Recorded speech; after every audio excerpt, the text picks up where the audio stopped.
En revanche, a encaissé 2 buts hier peut-être, mais il est assurément l'un des gardiens les plus décisifs du championnat de France de Ligue 2. Et cela, eh bien, c'est dû grâce notamment au travail de Michael Bouly. Vincent de Marconnet, bien sûr, on parle du gardien du Paris FC. Michael Bouly, qui est son entraîneur depuis un certain nombre d'années. Entraîneur des gardiens aux méthodes novatrices, avec notamment l'imagerie mentale qui est utilisée pour les pilotes de chasse. Le reportage d'Alexandre Distel avec Gustave, roulement de tambour. Attention à la première image, hein. N'ayez pas peur, on parle bien de foot.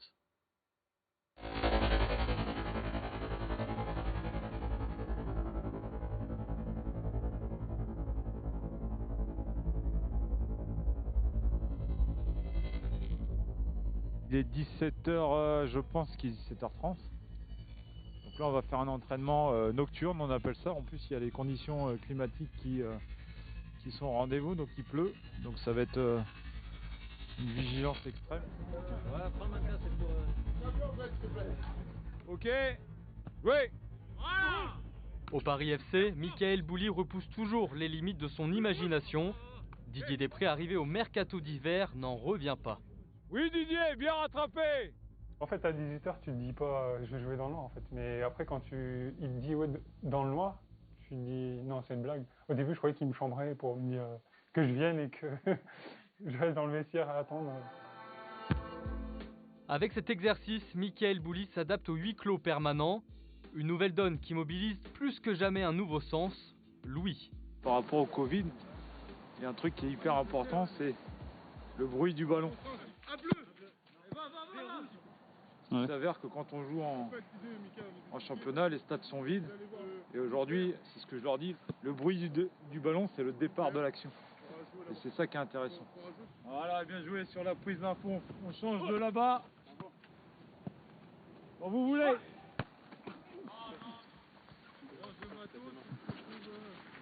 C'était Koh-Lanta mais sans boussole, quoi.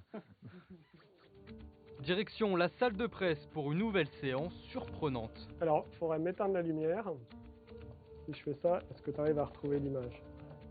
Donc là, Vincent, j'ai mis une image où il y avait 9 cercles et il envoyait 6. Donc là, ça voulait dire que son système nerveux réagissait trop fort, ce qui se traduisait par une convergence oculaire trop importante et une image qui était déformée.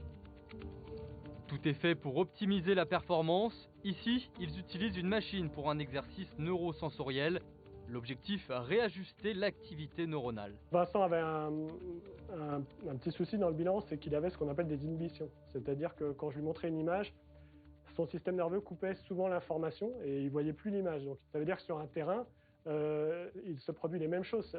Il y a une partie des infos qui vont être zappées. Et donc il peut perdre un dixième par-ci, un dixième par-là, un temps de réaction par-ci, un temps de réaction par-là. Ça crée des décalages, mais des décalages qui peuvent créer sur 1 ou 2 secondes l'arrêt décisif ou non. Juste, Vincent, vous me crochez les têtes, s'il vous plaît. Ces têtes, voilà plusieurs saisons que Michael Bouly les utilise et la concentration est de mise. Le but du jeu, c'est travailler la détente dans un espace naturel avec une sensation de saut qui est naturelle par rapport au match. La deuxième option, c'est tout ce qui est travail visuel. Réussir à visualiser le départ du ballon, la trajectoire du ballon et dans quel endroit ou à quel moment je vais récupérer le ballon. Allez, go! Change les zones. Voilà, plus vite. Plus vite ton info, Vincent. Ah! Eh, super, fort! Va. Hey! Bien joué, Didier, sur celle-là, couche-toi dessus, on a le temps. Hein, protège ton ballon, comme en match. C'est-à-dire que si ça arrive, pour X ou Y, ça tombe, c'est pas faux. Moi, ce que je veux, c'est que tu tombes dessus et que tu le gardes. Le fait qu'il y ait des couleurs différentes, avant de prendre le ballon, on doit annoncer la couleur de la tête la plus proche de l'endroit où on va aller chercher le ballon. Tout ça fait que ça rend la tâche plus difficile au gardien qui est dans le but et qui doit intervenir. Bien joué encore. Couvre-la. Va. Oui. Parfait. Pour encaisser toute cette charge de travail, Michael Bouly, à sa parade, il fait intervenir un ancien militaire.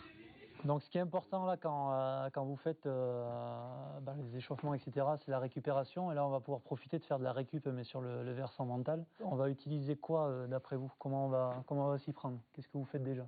Ouais, la respiration, ça c'est la base de tout. La respiration, si vous avez vraiment un truc à retenir de tout ce que je vous raconterai, pourrait vous apporter, etc., c'est la respiration, parce que vous l'avez tout le temps avec vous. Et là, on va s'accorder un petit temps justement pour venir faire de la récup, se relâcher au maximum, aussi bien physiquement que mentalement.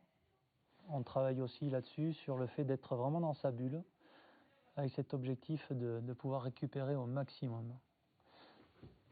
Et donc, je me remémore au fur et à mesure chacun des différents exercices sur ce travail aérien, en fonction des zones que j'avais annoncées, tout en étant concentré sur ma prise de balle et de voir sur chaque élément ce qui me permet de gagner en vitesse sur la prise d'information.